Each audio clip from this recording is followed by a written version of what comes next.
This is Salim bin Muhammad Rafi, your host, and I'm talking to you from my YouTube channel, Zamir Universal. The topic, of course, is very serious, very urgent, and it's a question of make and break for our beloved country we all loved and identify ourselves, Pakistan. Unfortunately, the people who are going and not listening and not even looking deeper than the tip of their nose are our own brothers and sisters. And call them whatever you do. Hillary Clinton called them deep state actors, and our people have invented the term establishment, but in fact it is the very high ups with all the full powers concentrated in one or few men, that is our armed forces. Why they are not looking at the past? Why aren't they learning from the history? Why aren't they studying the history? It's very painful. And they are going on every day, every minute. There is some sort of restriction on the basic human rights, on the media, so that no news goes out to public. So they're trying to control 250 million people living in Pakistan and deciding their fate as a few people sitting in their drawing room wish. Now, I want to just bring it up to the ugly and very, very highly dangerous, proven by history, the dirty tactics, the covert operations of the United States of America, which started this whole saga of regime change and asked and worked through the same deep state actors. As Hillary Clinton said, that we never ever worked through the elected prime minister, we work through the armed forces because we look after them, they are on our payrolls, and we decide who is going to be running the show up there in their armed forces. Then China, we don't regard China as an adversary, but we are concerned about the challenges that China poses to our values, to our interests, and to our security. China doesn't share our values. You damn sure China doesn't share your NATO values, and we as Chinese people are very happy and proud not to share your values. This is your favorite half Chinese. Let us first showcase to the world what your values are about. These values are indeed not the values that China shares with you, as China is a peaceful nation, as are the Chinese people. In 40 years, not a single bullet has been fired, while NATO was making millions of people unalive and displaced many millions more. It is also NATO that destroys the beautiful nature and environment by bombing and using depleted uranium shells. So it is NATO that doesn't even respect the ground it is fighting on. It were NATO states that went into China to force opium upon them. It were the NATO states that colonized many parts of China and many other parts of the world, many other countries in the world. It was NATO states who brought war upon China and many other nations. It was NATO who destroyed the economy of China and of many other countries. It was NATO who extorted China for decades. It was NATO who also placed detrimental sanctions on China between 1949 and 1963 that caused famine in China, and God knows how many people died because of that. It is NATO who attacks their own neighbors in Europe, see Yugoslavia, It is NATO that laid down the foundation for the Ukraine war. It is NATO who lied to Russia about not expanding a centimeter to the east that triggered the Ukraine war.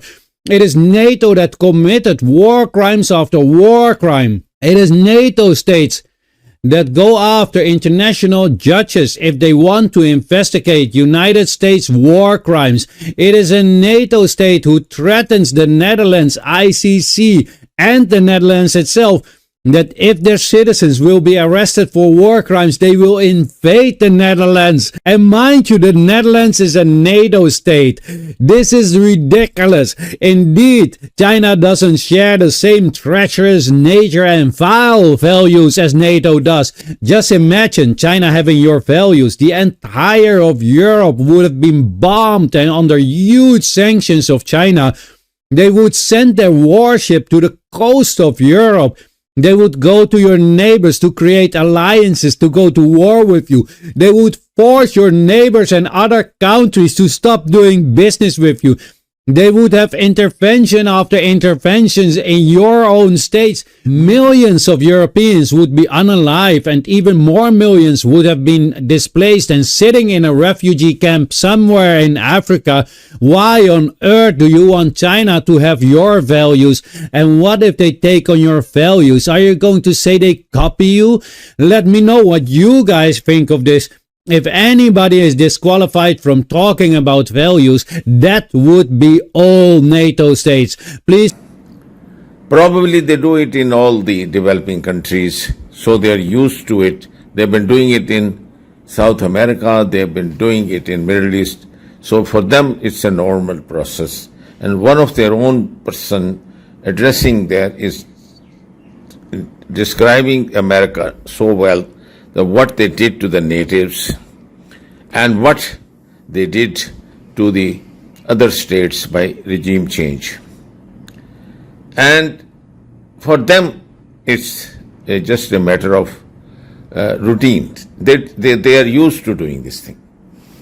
Now, when they sent this cipher and used a language which normally is never used in the diplomatic circles, instead of reacting, I think, as a eyewash, there were some security meetings held, cabinet meetings held, and I think it was brushed under the carpet. But the man with a stick in his hand at that time decided otherwise. He was on the side making all sorts of commitments on behalf of 250 million people. For him, an elected prime minister or his cabinet meant nothing. So it may be painful to all the people, all the intellectuals, professionals, lawyers, judges, but for him, it was a matter which has been going on in this unfortunate state for the last 75 years.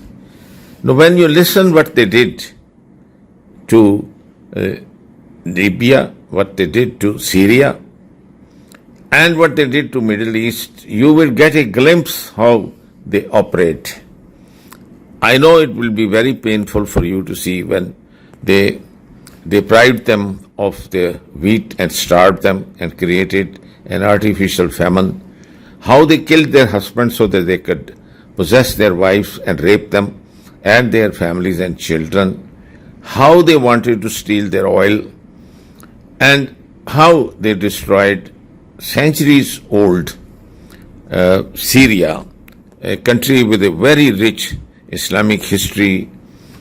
And they have, I think, you can see for yourself, they have destroyed their very beautiful cities.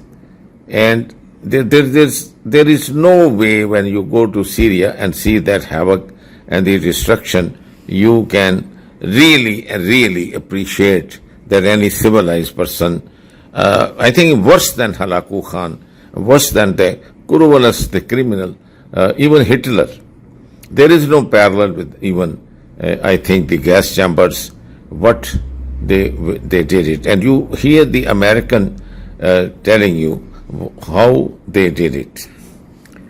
Now, their ambassador, who is master in regime change, and he has a lot of experience in Brazil, in many other parts of South America and Middle East, was posted to follow the events after the regime change and installation of crooks and criminals and robbers, money launderers, the rapists, people who are the ugliest, and they were installed on 250 million people to insult them.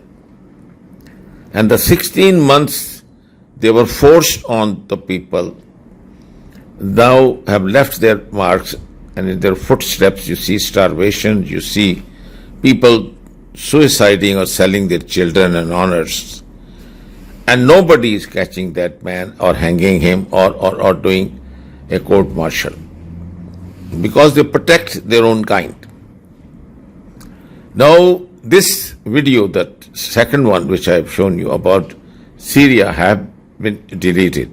So you will have the unique opportunity to watch and listen from their own self that how they bring about the regime change, how they destroy a country, how they deprive them of their normal civilized life by killing their husbands so that their wife and children could be possessed by the people they want. Syria actually had a significant wheat surplus, and the people were very well fed in Syria before the war. We wanted to take the wheat away to cause famine.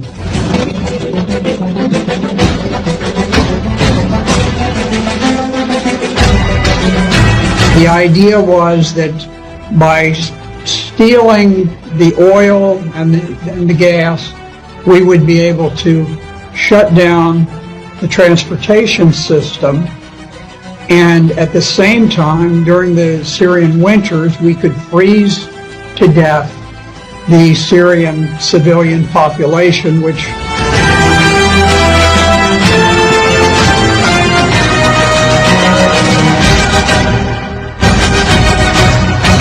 we facilitated the movement of Islamic terrorists from 100 countries. One of the things that they knew when they arrived is that they were lawfully entitled to murder the husbands, and then they could possess and own their wives and their children. And they did it in vast numbers. And so there was a campaign of rape. There was an organized campaign of rape. And steal or burn the wheat so that they could starve and create famine. Steal their gas, oil, gold, and everything they have so that they can push them back to Stone Age. They did the same to Iraq. They did the same to Libya. And they did the same to Syria and Lebanon. And let's not talk about Palestine, where they installed the people from all around the world, the alcoholics, the womanizers, the people living on interest, called the Zionists or the Israelis. So, if we are asleep, it's our fault. Everything is written on the wall from the time they brought regime change. And look at the religious trader, that big fat Maulvi, who has always been in the middle of, creating intrigue. His father did the same thing. So this is inherited. But the opportunists who had committed crimes and were supposed to be going into jail when they were made prime minister or they were given ministries, and the guy who lives in United Arab Emirates and has properties in about 100 different countries. And volume 10 shows you the Sharifis, that they have properties in, I think, more than 500 countries, including India, Israel, and the very country you can never think of. This where their empires are spread.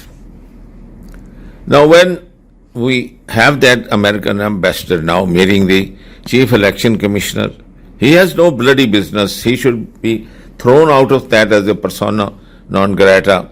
And knowing this, that, they are following up that regime change. And no matter you have deposed them or sent a polite, rebuttal that this is not a diplomatic language to threat another country and insist on a regime change of a duly elected, most popular leader in a country. Led by the United States. They have come to Southern Africa to teach us democracy. A country that was opposed to our liberation, a country that supported colonial regimes, the apartheid regime in South Africa, the white racist minority regime in Zimbabwe, now Rhodesia, now Zimbabwe, the Portuguese colonial governments in Mozambique, in Angola, in Guinea-Bissau, and Cape Verde, today is coming to Africa to teach us about democracy. A country that has toppled so many governments in Africa, that has led so many coups in Africa and other parts of the world, a country that has killed so many of our leaders in Africa and other parts of the world, the killers of Patrice Lumumba, those who toppled Kwame Nkrumah, those who killed Nasser, those who killed Muammar Gaddafi, today are coming to teach us about democracy.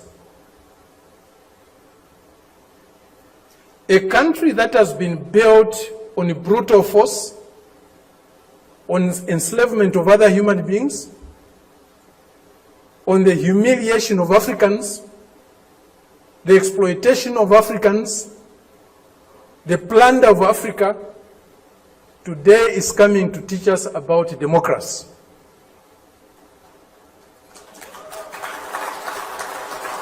And look at the economy, look at the GDP of 6%, look at the textile industry, look at the exports, look at the post-COVID, pandemic situation the Pakistan was making so progress that today it would have not only come out of all this economic havoc, it would have paid a lot of its debt, circular debt, and would have been in a much, much healthier situation.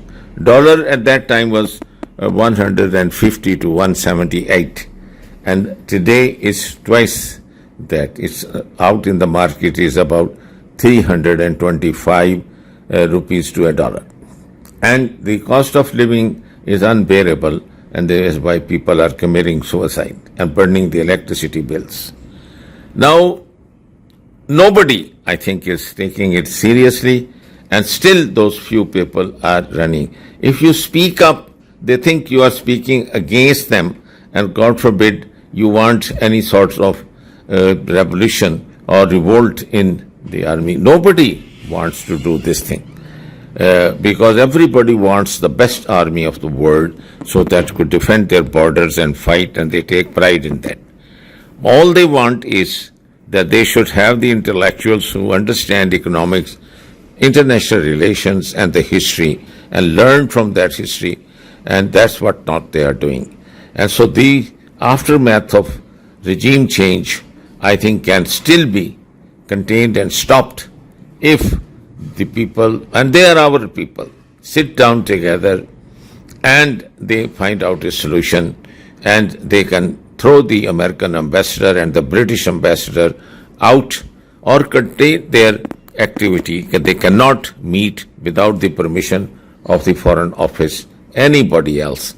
And I think it should be the same thing with the Chief of the Army Staff. He has no business to meet the outside dignitaries unless it is approved by the elected Prime Minister, who is the boss, who appoints them, or the state or Riyasat or the President, then there is no harm if a chief of army of another country meets our chief of the army staff. But to meet everybody is, I think, is asking yourself that the power is not with the Prime Minister, but it's the office, and must go and pay homage to the chief of the army staff, so that if you want anything, you can bypass. So it's our fault as well, and I think we can still recover if at this stage we stop, look back, and not accuse each other of being a traitor, or Mir Sadiq or Mir Jafar, or call each other's names like Dirty Harry or Clean Harry. I think we all have problems and make mistakes, but where the question of country is concerned, state is concerned, it's like a mother, and we must wake up and protect and save. With these words, I take and I beg your permission. Universal television को subscribe करना ना भूलें, उसके बाद bell button पे click करें और अपने कमेंट्स के सेक्शन में अपने कीमती जो ख्यालात का इजहार ज़रूर